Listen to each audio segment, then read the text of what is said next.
Bang bang bang. Dok, tapi emang style dokter Susan tuh emang ke atas gitu nggak sih dok? Memang. Ya kan, panjang gitu. Jadi ilmu ortodontik itu kan berkembang terus. Iya. Setiap saat itu kan dicari tahu gimana sih caranya biar bisa gerakin gigi itu lebih baik, tidak mengulangi kesalahan di masa lalu. Nah, salah satu metode yang lebih baru itu memang bracket ditaruh lebih dekat gusi. Sebenarnya tuh tujuannya tuh kayak gini nih. Jadi ini aja deh kan.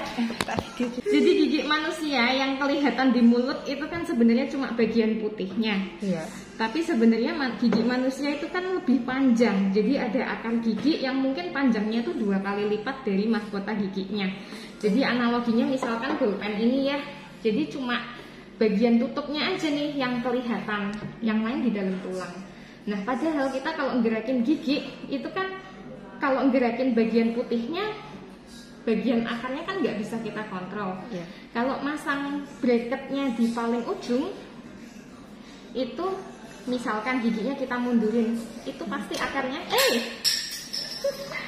sorry, pakai yang lain.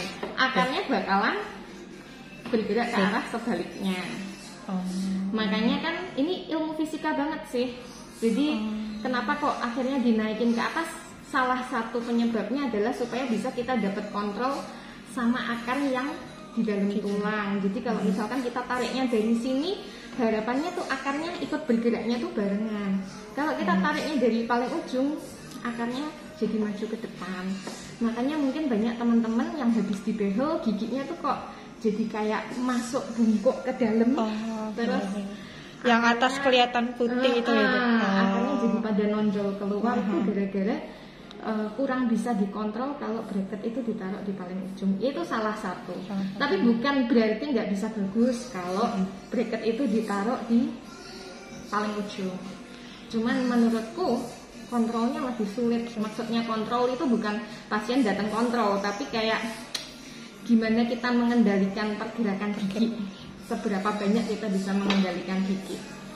Gitu sih. Berarti nggak mesti patokannya kalau misal kan ada yang komen itu kalau bracket di bawah itu buat bantu malah bikin apa giginya itu ke bawah gitu loh dok. Bener, itu bener, itu juga nggak salah. Makanya kita harus tahu akibatnya apa masang bracket di sini, akibatnya apa masang bracket di sana.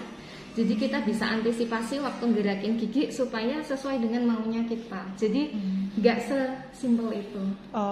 Kalau misal apa bracketnya ditaruh paling bawah, nanti kan orang mikir bakal giginya itu ke atas gitu loh dok. Terus kalau misal bracketnya di atas malah bikin gigi itu ke bawah. Itu udah pasti kayak gitu. Pasti kalau orangnya cuma berpikir 2 dimensi. Padahal kan gigi kita itu pergerakannya itu bisa dibilang 3 atau 4 dimensi. Ya memang kalau ditaruh di bawah ya jadi naik, kalau ditaruh di atas jadi turun. Tapi sebenarnya kan pergerakan nggak cuma atas bawah, kita kan menggerakkan sambil mundur, sambil digeser. Dan ada faktor tadi tuh akar di dalam tulang yang nggak bisa kita kontrol. Paham. Turun. Tuh, ini kan bracketnya di ujung nih. Iya. Di bawah tuh seperti yang kalian itu. Ini yang aku ceritain nih. Jadi giginya ditarik dari paling ujung, akhirnya akarnya mencuat keluar. Terus nggak cuma mencuat keluar, giginya juga modot turun ke bawah. Bentar ya, aku matiin wifi-nya dulu. Terus ada kasus lain juga. Nah, ini kan juga tuh giginya ditaruh di paling bracketnya ditaruh di paling bawah. Jadi sama, ini juga dia akar giginya tuh kayak mencuat mau keluar semua. Terus ya dia juga jadi merasa kayak apa ya, giginya tuh panjang. Nanti kan kalau senyum, lagi ngomong, lagi bicara, itu kan normalnya manusia itu tuh gigi yang kelihatan yang dianggap ideal itu 3-4 mm. Nah tapi pasien ini dia lagi ngomong biasa, giginya tuh kelihatan panjang banget.